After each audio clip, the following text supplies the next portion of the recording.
Hello dear children. Last class we discussed finite verbs. Here we are going to look at what are non-finite verbs. And I hope all of you remember what we discussed in the last class, right? Finite verbs are verbs which change with the change in the tenses. Whereas the non-finite verbs do not change with the change in the tenses, right? Okay. Non-finite verbs can be classified into three: gerund, participles and infinitives. These three are the classification for non-finite verbs. Let's take one by one. First is gerund. What is a gerund? Gerund, at the first glance, it looks like a verb. Okay? But when you look at it deeply, you can understand that it doesn't do the function of a verb, whereas it functions as a noun.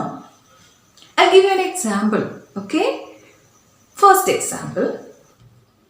Swimming is his favorite sport. What is his favorite sport? Swimming. Swimming is his favorite sport. ഇതിൽ ഏതാണ് finite verb? നിങ്ങൾക്ക് ഇപ്പോൾ already അറിയാം ഏതാണ് finite verb. എങ്ങനെ finite verbs കണ്ടുപിടിക്കുന്നത്? Tenses change ചെയ്ത് നോക്കുമ്പോൾ ഏത് വേർഡാണോ ചേഞ്ച് ആവുന്നത്, that is a finite verb, right? So put this into its past form. Swimming is his favourite sport എന്ന് പറയുന്ന ആളുടെ ഏറ്റവും ഇഷ്ടപ്പെട്ട കായിക വിനോദം സ്വിമ്മിങ് ആണ്. പക്ഷേ അതിനെ പണ്ട് പാസ്റ്റിലേക്കൊന്ന് ആക്കിക്കേ. അയാളുടെ ഏറ്റവും ഇഷ്ടപ്പെട്ട കായിക വിനോദം സ്വിമ്മിങ് ആയിരുന്നു. How will you say that? Swimming was his favorite sport. So which word is changing there? Yes, is. Is changes to was. Whereas swimming at the first glance looks like a verb is not changing. Right? Swimming change ചെയ്യുന്നുണ്ടോ? ഇല്ല.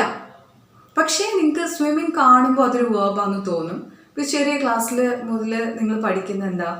Verbs are action words. അപ്പോൾ ആ ഒരു കോൺസെപ്റ്റിൽ, ആ ഒരു mind സെറ്റിൽ നിങ്ങൾ നോക്കുമ്പോൾ swimming looks like a verb, but actually it does a function of a noun. What's a noun? എങ്ങനെ നൗൺ കണ്ടുപിടിക്കുന്നത്? When you ask a question to something, like for example what, who, you get an answer for it. So that is a noun. What is his favorite sport? You ask a question. What is your answer? Swimming. So that is the answer for that question. So what is his favorite sport? Swimming. So swimming is the noun there. What എന്നോ who എന്നോ ചോദിക്കുമ്പോൾ കിട്ടുന്ന ഒരു ഉത്തരം അതിനെയാണ് noun എന്ന് പറയുന്നത്. Okay, അപ്പോൾ ഇവിടെ സ്വിമ്മിങ് noun ആണോ verb ആണോ? It's a noun. But it looks like a verb. Understood? So here swimming can be called as a gerund because it looks like a verb, but it does the function of a noun. Okay? Another example for gerund is she loves cycling. What is the real verb here? Here the finite verb is loves. She loves cycling. She loved cycling. Once upon a time.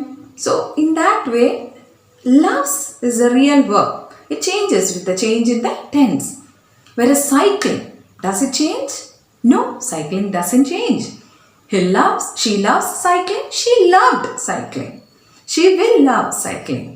Cycling again does the function of a noun. So this is what you call a gerund. Next comes participles. Again, participles can be divided into two. There are two subdivisions: present participle and past participle. Present participle, here when you look at the present participle, you feel a similarity between gerund and the participles. But there is a very evident difference in these two, because gerund signifies a noun, whereas present participle signifies an adverb or an adjective. Okay. Example, I'll give you an example. The smell of the baking cake makes me mad. The smell of the baking cake makes me mad.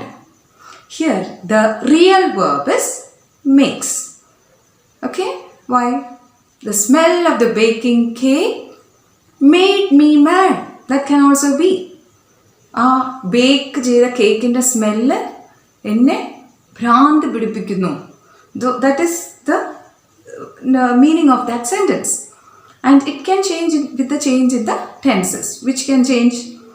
The smell of the baking cake makes changes with the change in the tenses.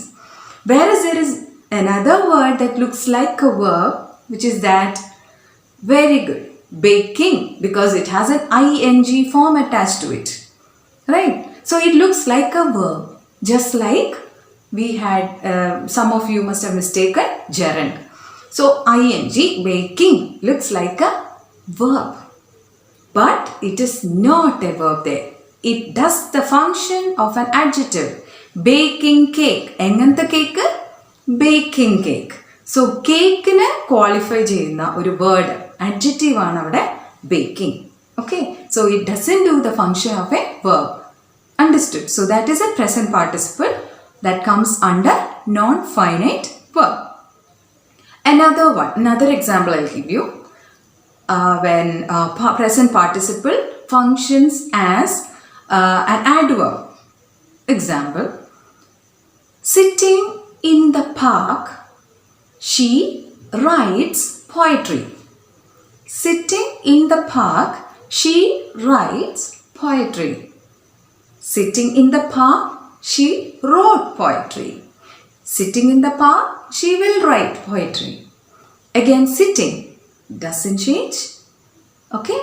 Whereas write changes. So write is the real verb, finite verb, and sitting is a non-finite present participle. It has ing, but it has a function of an adverb. Clear? Okay, so that is present participle. These are the examples of present participle.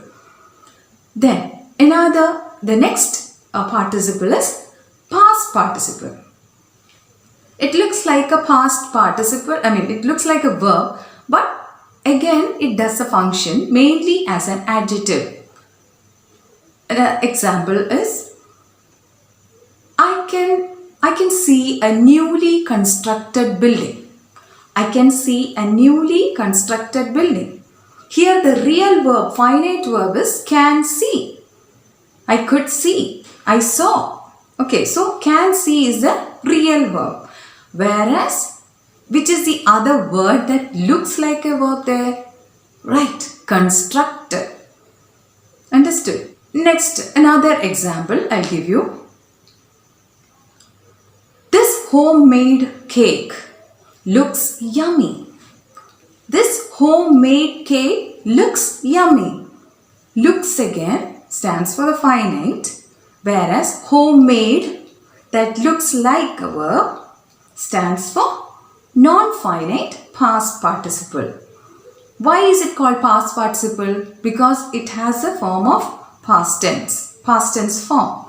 Homemade, constructed. Okay, but it doesn't do the function of verb. So these are past participle non-finite. Okay, next, last comes infinitives. What are infinitives? The real formula for infinitive is 2 plus the bare form of a verb. What is the bare form of a verb? When you take made, what is the bare form? Make is a bare form without any tenses attached to it. That is the bare form of a verb. Here, infinitive means 2 plus the bare form of a verb. To go, to dine, to swim, to bathe, all these are infinitives. Infinitives also look like verbs.